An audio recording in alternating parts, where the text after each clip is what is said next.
Team work வின்ஸ்ன்னு சும்மாவா சொன்னாங்க. ஒரு வேலைய ஒருத்தர் பண்றதுக்கு பதில் ஒரு 5, 6 பேர் சேர்ந்து பண்ணா, அத சீக்கிரமா அச்சீவ் பண்ண முடியுன்றதுக்கான ஒரு குட்டி எக்ஸாம்பிள் தான் இது. என்னோட ஃப்ரெண்ட் அவங்க ஹஸ்பண்ட்க்கு ஒரு சர்ப்ரைஸ் பர்த்டே பார்ட்டி த்ரோ பண்ணணும்னு நெனச்சாங்க.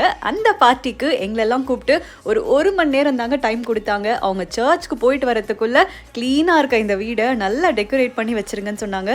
நாங்களும் குரூப்பா எல்லாரும் சேர்ந்து அழகா டெக்கரேட் பண்ணிட்டோம். அவங்க 2 பேருக்குமே அத பார்த்த உடனே ஒரே சந்தோஷம், ஒரே சர்ப்ரைஸ் தான். இத ஒருத்தரால பண்ணணும்னு நினைச்சிருந்தா கண்டிப்பா ஒரு ஹாஃப் டேயாவது எடுத்திருக்கோம். பட் நாங்க 5, 6 பேர் சேர்ந்து பண்ணனால அழகா 1 மணி நேரத்துக்குள்ள எல்லாத்தையும் முடிச்சாச்சு. அவங்களும் ரொம்ப சந்தோஷமாயிட்டாங்க. அவங்க நிஜமாவே சர்ப்ரைஸ் ஆனாங்களா இல்லையான்றத பாக்குறதுக்கும் அவங்களோட ரா அண்ட் ரியல் எக்ஸ்பிரஷன்ஸை பாக்குறதுக்கும் கீழே இருக்க லிங்க் கிளிக் பண்ணி பாருங்க. அந்த வீடியோல உங்களுக்கே தெரியும் எவ்வளவு ஃபன்னா இருந்தது இதுன்னு. உங்க ஃப்ரெண்ட்ஸ் அண்ட் ரிலேட்டிவ்ஸ் யாருக்காவது இப்போ பர்த்டே வரப்போகுதுன்னா இந்த மாதிரி ஒரு பிளான் பண்ணி பாருங்க. உங்களுக்கு குரூப்பா பண்றது பிடிக்குமா இல்லையான்னு கமெண்ட் பண்ணுங்க. The more the merrier is always good.